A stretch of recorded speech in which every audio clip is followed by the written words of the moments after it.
Hello, Cancer, and welcome to your reading for the 18th of December through the 1st of January 2024. Normally I do weekly readings, but this time I am doing 2 weeks because of the holiday and because I will be traveling. So I want to finish up the year for you with these readings and then go back to doing weekly readings in the beginning of January. If you are new to this channel, welcome. Thank you for checking out my video. If you find these readings helpful, please consider subscribing to the channel. And do leave a like and a comment. All of these things help with my channel, help it grow. This is a reading for you if you are a Cancer Sun, Cancer Moon, or a Cancer Rising, or have some other significant Cancer placement in your chart. I wanted to mention thanks to people who have been donating to me on this channel. Your donations are very much appreciated. Anyone who's interested in donating, I do have a PayPal link down in the description that goes to Chthonia, which is my main website podcast. This Liminal Tarot channel is an offshoot of that, so that's why it says Chthonia. And also, I do have a coaching business called Transition Life Coaching. Again, sort of an offshoot in the liminal category. So the website is called liminalreiki.com, but the business is called Transition Life Coaching. And the link for that is also down in the description. I do coaching mainly through major transitions and crises, helping people who are in the gap, trying to see what their next steps might be. And I make use of tarot, 2 different kinds of astrology, human design, Reiki therapy, all different kinds of stuff, and all of it is done remotely. So if you're interested in that at all, if you feel that that might be something that you need or are called to, do check out my website and see what my offerings are about. You can also follow me on Instagram at transition.life.coaching. Okay, so with that said, if you're not familiar with these readings, the way that I do this is I will do an astrological spread for the period of time that I've mentioned. And by the way, if you're viewing this at a different time, it could be that there is still a message here for you. Oftentimes we are drawn to readings for a particular reason, so it does not have to be for this time frame that I've mentioned, so if you're watching it at a different time, don't feel that it doesn't have a message for you, because it probably does.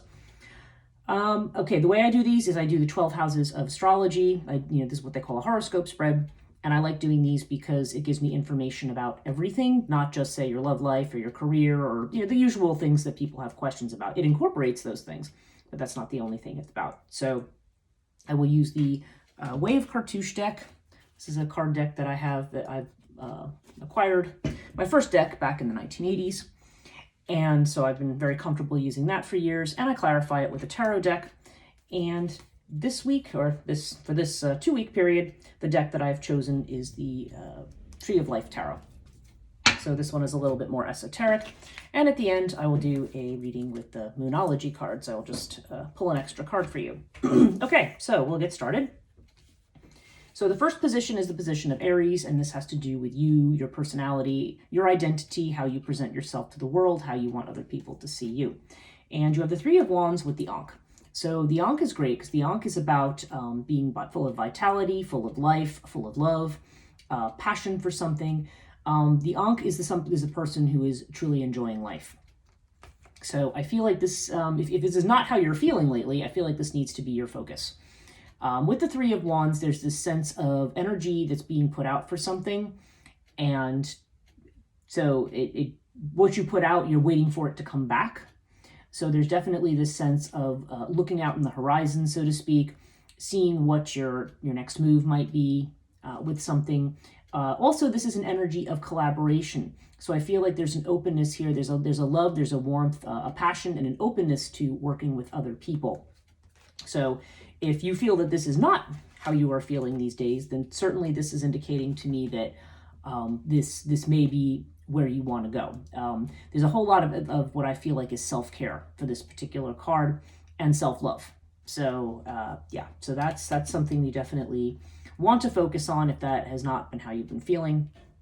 And I only say that because there's some other cards here that may indicate some issues. So we'll work through these one at a time. Okay.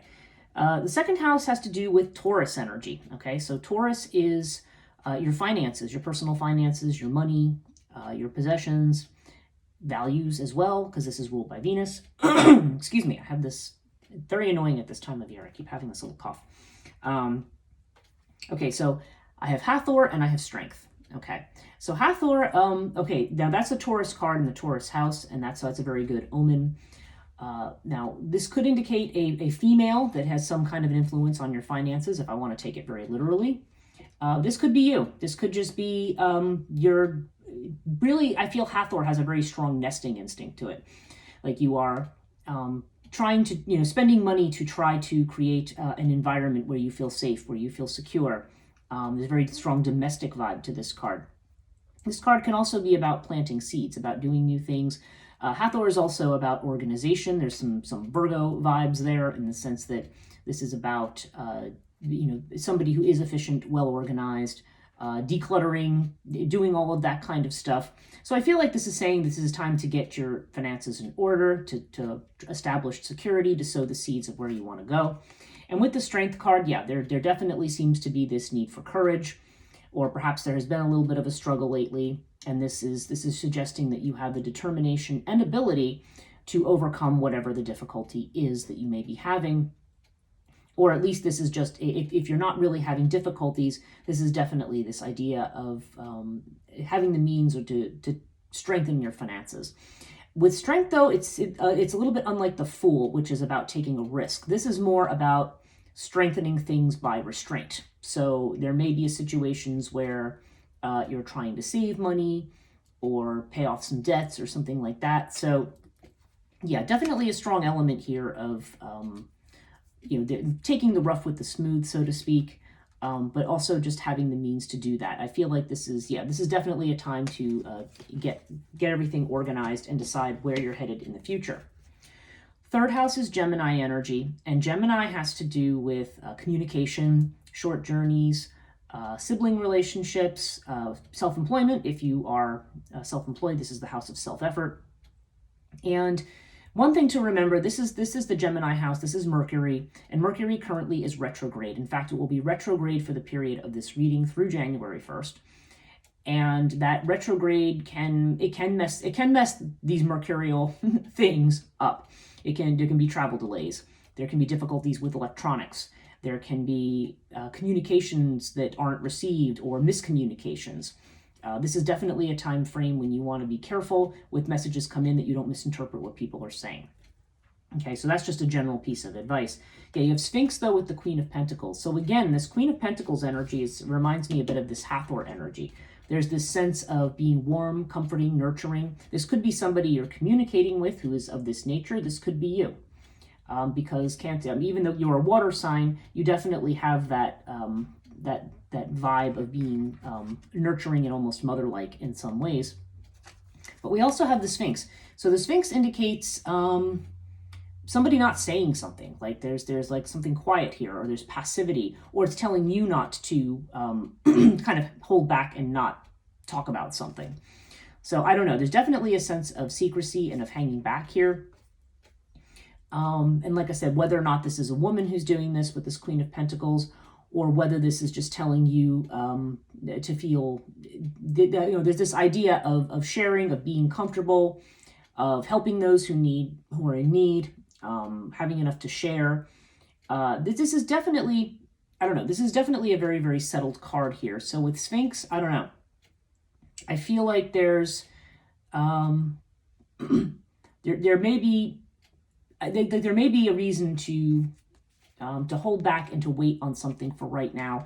Establishing security may be more important, or feeling that sense of comfort, of being at home. Definitely, if I'm looking at these first three houses, there's this very strong sense of, you've got the Ankh, then you've got Hathor, and, well, there's the Sphinx, but then you've got the Queen of Pentacles. So, yeah, I feel like there's a whole lot here about trying to settle in and hibernate. There just seems like there's this sense of not putting something out there. But I feel like with this, because Sphinx sometimes shows up when we feel like there's something that's secret or something that we need to know. But I think with Queen of Pentacles, this is kind of a good omen for, kind of like this kind of comfort and reassurance that comes with this card. So yeah, take that as it resonates. But that's what I'm seeing for right now. Maybe more of a time to hang back than take action, whether that be in a business situation, a sibling situation, or some other kind of communication. And that's probably very good advice because, as I said, Mercury retrograde. Okay, fourth house, Cancer. This is your energy. This is the home, the family, ancestry, your sense of security, possibly the mother. Okay, so we've got Seth showing up here.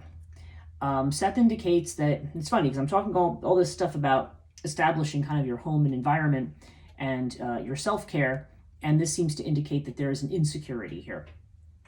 Seth in the fourth house. For some people, this could literally be an issue with their mother, but or a family situation that is maybe challenging at this time. Now, our second card that we draw to explain Seth is we have Osiris. For some people, this is actually father energy. So I don't know if in some people's situation there's somebody's father or a father figure who may be causing problems. Osiris is also Sagittarius energy, but there's definitely this sense. There's a sense of needing to feel, if it doesn't have to do specifically with a person, it has to do with the needing to feel in control. Like the fact that this is coming up with this suggests that you may feel things are a bit chaotic or feel that your house is not in control, that things are not solid right now. And you have it with the Wheel of Fortune. So the Wheel of Fortune tells me that there's changes coming that are out of your control. Okay, there's something happening that is outside the purview of your control, and perhaps this is where the anxiety is coming in, or it may just be telling you that there's going to be some kind of inevitable change to your either a family situation or your secure situation. So really the best advice in this case would be just to kind of, be strong, hold your ground. Again, if I go back here, this would definitely indicate seeking help, working with others, reaching out to others, taking care of yourself. But there just seems to be something here. The Wheel of Fortune is card number 10, and Osiris is card number 1, and actually Seth is card number 10 too. So all of these, 1 plus 0 is 1, 1 plus 0 is 1, and you have a 1. So this could be something that's happening 1 day, 1 week, 1 month. Not really sure, but there's this this oneness, not meant in the unity sense here. So I don't know, take that as it resonates, but there's definitely seems to be a need to accept certain changes and to worry about taking care of yourself in the midst of them. Okay, fifth house, this is Leo energy, creativity, children, love affairs. And we have the Prince of Swords with Earth. I know this is a little hard to read because that yellow print is not the most readable. So Prince of Swords is a little bit, this is more like night energy, okay? So this is an energy of rushing into something, of being impulsive. So again, whether this has to do with a situation with a child, with a love affair that you're in, or somebody you're interested in, maybe telling you not to rush in and be too impulsive with somebody, or it could be a creative venture as well. We have this with the Earth card. So Earth indicates the need to ground, to take things slowly, to be practical. Being that this has a lot of rushing energy, I feel like there's a situation here that you need to give it time to develop and not try to launch headlong into it, even though you may be feeling impatient to get moving with something. Again, this either has to do with a project, a love affair, or some situation connected to a child. But I do feel however this applies for you, there's definitely the sense that there's a situation that you want to allow to grow. This could even be something that potentially brings money because Earth is often connected with finances. But whatever it is, it's going to take some time and you don't want to rush right now. Definitely don't want to rush because at this time, with Mercury being retrograde, it's very easy to rush into something, not necessarily be clear on what your motives or what your agenda is or where you're trying to get to. And you could end up making some missteps that you might sit later on, go back and say, oh, I wish I hadn't done that. So, so definitely the idea that something needs to have some, be grounded and practical with something, give something time to grow. Okay, sixth house, Virgo energy. This has to do with your health It has to do with a job or an employment situation. It can have to do with things you're worried about because it's a house of worry and anxiety. For some people, it may also have to do with domestic animals. Okay, so we have Horus with the Nine of Pentacles. Now, Horus, this is a card of House of Health, and so Horus is a card of health. So that's a good omen if you have been feeling sick. Horus indicates healing, time out for healing. Nine of Pentacles is also a good card. It's this energy of being in your own element. How do I put this? This is a card that I always associate with singleness or being single, but I think it's more about feeling secure. Again, there's this idea of establishing security. There could be concerns around money or around financial independence when this card shows up, but I feel like maybe there's a job that you have that's bringing you financial independence, and maybe there's some concerns about that, or there's some changes with regard to that. But seeing this with Horus, I don't know. I feel like that there is going to be the stability and security that you're looking for. That if you're financially insecure, there's going to be the money for something. This is the 9 is before the 10, so I always feel like the 9s indicate you're nearing the end of something or nearing a stage of completion for something. So I don't know. I feel like this could be there's some worries about money. Horus can also indicate worries about family too, but the fact that it's showing up in the health house makes me think that there could have been some health issues, not major ones usually with Horus, but the fact that it's there would suggest that you are on the road to recovery and perhaps to that kind of sense of feeling independent and feeling free and secure as you want to be. So whatever that ends up meaning for you and whatever aspect of that house applies to your particular situation, because this is a general reading, I have to be sort of general about it. But you can take that as you feel it applies to you. Okay. 7th house is the Libra energy, and this has to do with partnerships of all kinds. It could be your marriage.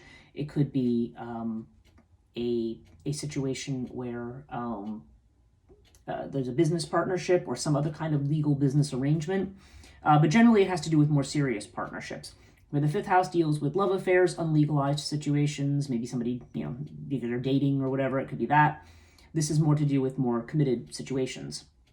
So we have fire with 3 of Pentacles. Now, for some of you, this is going to be a new business arrangement. And it's interesting because it's directly across from the 1st house where you have the 3 of Wands.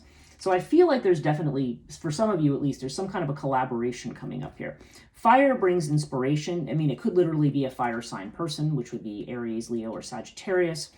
But there's definitely this sense of working with somebody. And the 3 of Pentacles, that's a good card. I mean, it's establishing something new, establishing a solid foundation for something, and working in tandem with others to achieve what you want. So for some of you, I feel like this has a very strong business vibe, like a kind of business collaboration that may be very inspiring, or that enables you to get rid of things that are not working, if you're in that type of a situation.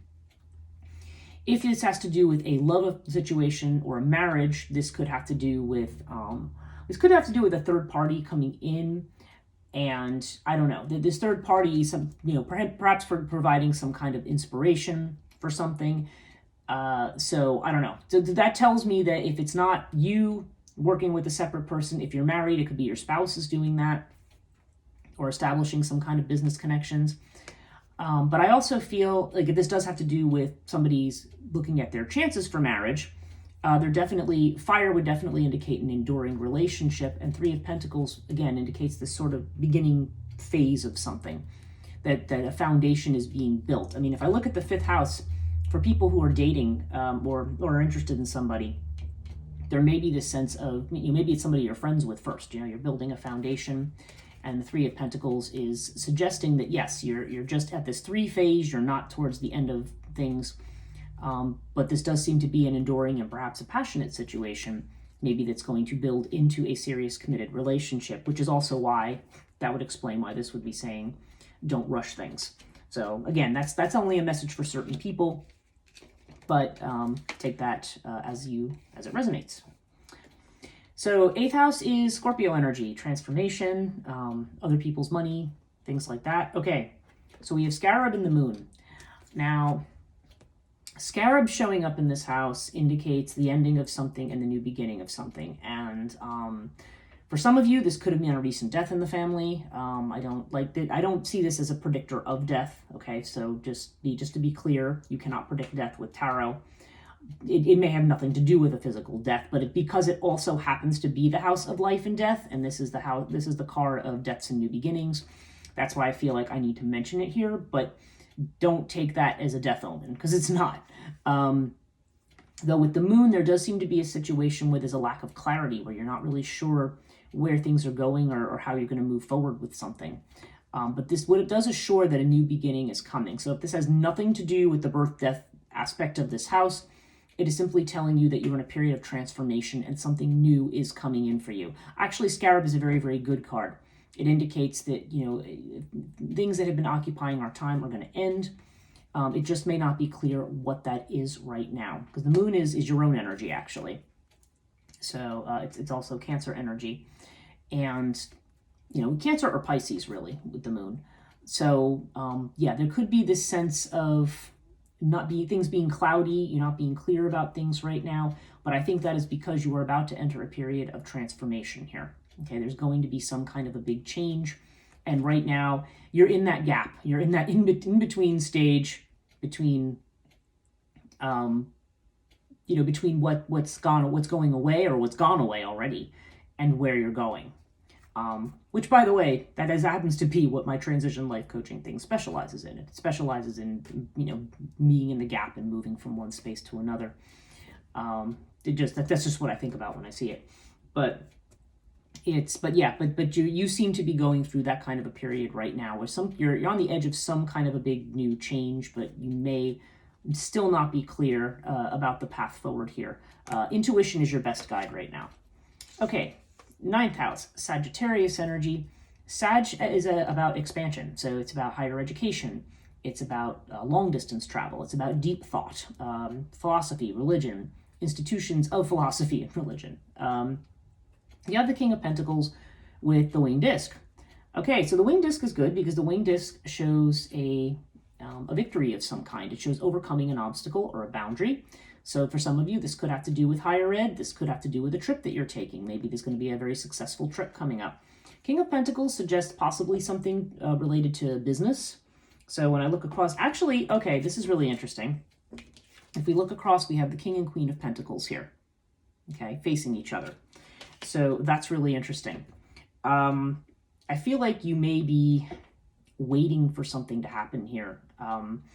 Or there may be some kind of change. King of Pentacles could be a person, could be an earth sign person, so that would be Taurus, Virgo, or Capricorn. It doesn't have to be, but there's very strong Taurus energy, and the fact that in these two opposing houses that they're here, this seems like this could be a significant business partnership, maybe an educational partnership as well, or just something connected to some kind of long distance travel. Maybe there's a person who you will be connecting with, whoever this person is, or whether this person maybe represents some aspect of you. There's definitely the sense of somebody who has resources, who has business acumen, financially has it together. So somebody who's very, very practical and grounded. And I don't know, for whatever reason, this is leading to some kind of success or victory.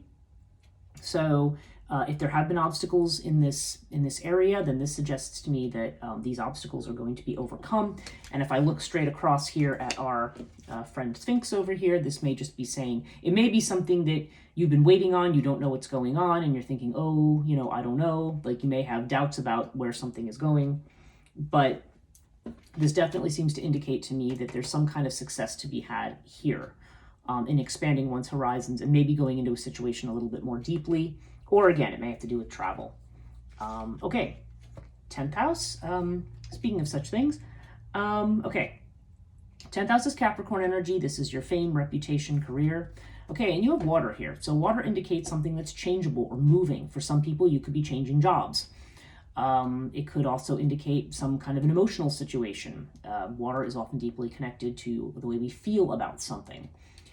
But regardless of what it is, even if you're staying in the job that you have, there is definitely a sense of flow, movement, and change here. Okay, so something is changing. For some of you, yeah, just seeing this wing disc now over here, some people, this could indicate that travel is going to be connected to work. Water generally means travel over or near water. It doesn't have to be a long trip either. It doesn't have to be an overseas trip. It could be, a trip across the Hudson River, or it could be a trip somewhere. You know what I mean? It could be something just very local where you might just be traversing a bridge or a body of water. So that's a possibility. You have it with the star. Okay, the star is great. This is hope. This is potential. Seeing that scarab card in the 8th house, this makes me think that there's some kind of change to a career situation where you're finally, there's all this energy of healing, like finally getting something that you want, wish fulfillment with the star, but also kind of this opening up to new possibilities and beginnings. Like I feel like something in your career, you have the chance to achieve the thing that you really want to achieve.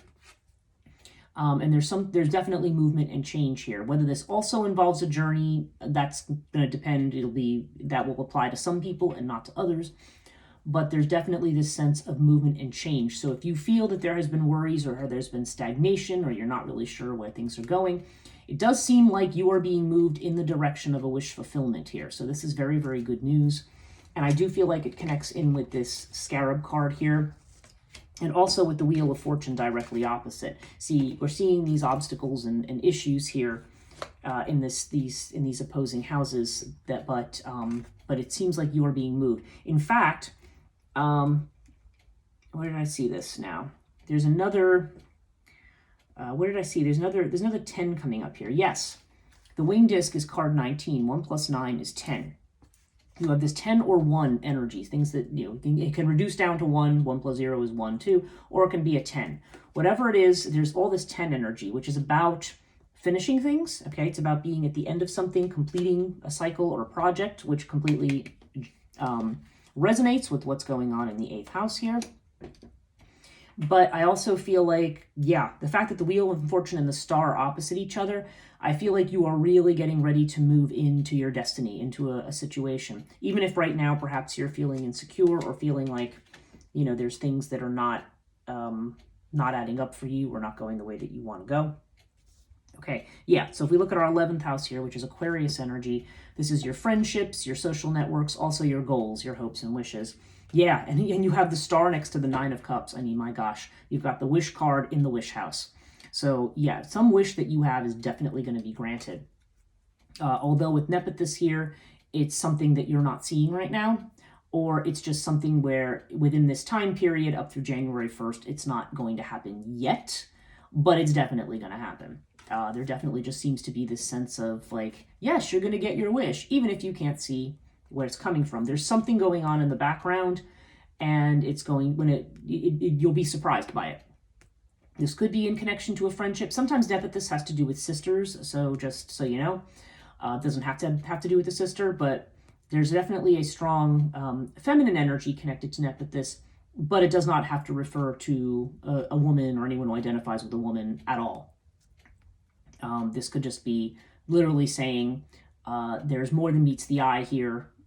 Wait, there's, with Sphinx down here telling you to wait on something.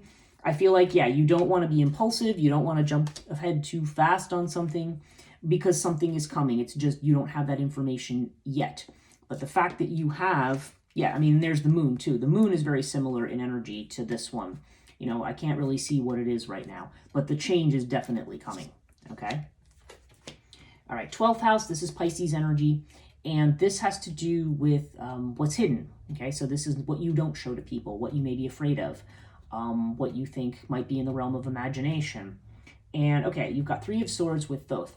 So there does seem to be a worry or concern about a separation. Maybe the idea that, there could be a breaking of a relationship of some kind. I feel like there's a fear of that for somebody.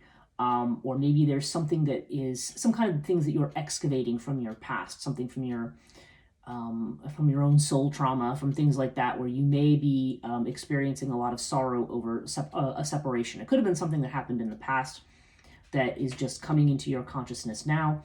Not necessarily surprising. I mean, during the holiday season, this is the time when we always tend to think about like maybe the people we've lost or situations where people have gone away. We may reminisce on the past, and we may look at the good things, but also the sad things. So you may be feeling a little sad or feeling a little cut off. But we have it with Thoth. So yeah, very strong karmic card, especially in the 12th house.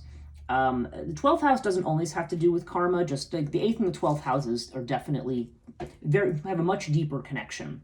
Okay, they're Scorpio and they're Pisces. They run deep.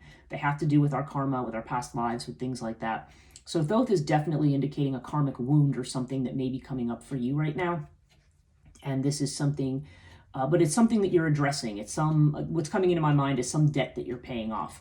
Like there's been something here that has made you feel cut off, separated, sorrowful in some way. And perhaps you still have fears and doubts about that. Maybe there's a past pattern and you're like, oh no, this is going to happen again. But I feel like this is saying, no, there's a karma that's being resolved here. So I don't think there's a need. I feel like this is a fear, and it's understandable where that fear comes from, but I don't think it's going to be a reality. And overall, yeah, you have Buckle of Isis with the Aeon. Wow. Okay, you have the last card in the Cartouche deck, which is the Buckle of Isis, which is 25, and the Aeon, which is the same as Judgment. Yeah, there's definitely, things are definitely coming into account now. I feel like with the Aeon, this is where we are truly awakened to a situation for what it is, where we're finally making a decision on something. The fact that it's these are both near the end of the deck tells me, especially with all this 10 energy, some cycle is most definitely 100% ending. I'm willing to bet whatever money I feel like betting on that. Something that has been occupying your time, maybe something you've been worried about, maybe something that's been affecting your health, maybe some kind of a difficult family situation or some concern about your security or your job. Something is definitely changing and moving. This seems to indicate delays if you are thinking about moving. But then again, I'm seeing this up here. So for some of you, I don't know, there's just going to be some kind of shift is coming. And that shift is going to bring you to your wishes, to the things that you want. So Buckle of Isis, this is a little bit of the energy of the Seven of Pentacles in the sense of putting out an effort, putting a lot of strenuous effort into something, working very, very hard at something, or being faithful to a particular situation. And but it indicates a sacrifice that's going to be rewarded. When I talk about Seven of Pentacles, it's often when we're looking back at the efforts that we've made and said, is all the effort I've put in, is this even going to yield any fruit? Have I wasted my time? Buckle of Isis is telling you that whatever you've suffered through, you have not wasted your time. And that the sacrifices that you've made, or maybe are continuing to make, or things that perhaps you have stayed loyal to, are going to be worthwhile for you. So the Aeon, yeah, there's definitely this sense of judgment of some kind of a cycle coming near to a close. And there's definitely an indication here that you are going to be very happy because you are going to get your wishes, something that you're wishing for with regard to, I don't know. It could be connected to travel, could be connected to a career, could be a partnership with this King and Queen of Pentacles. Not entirely sure, but obviously, I shouldn't say that I'm not sure. I think it's going to apply differently for different people depending on your circumstances. But yeah, this just looks really, really great. 10 is an important number, and possibly 1. You've also got 3 threes in here. So, yeah, so 3s may also be important here. When 3s have to do with branching out, with collaborating, with expanding, and you have this really good energy in the house of expansion. Okay, let's pull your Moonology card and see what we have here. What your advice is for this period of time. Yep, here we go.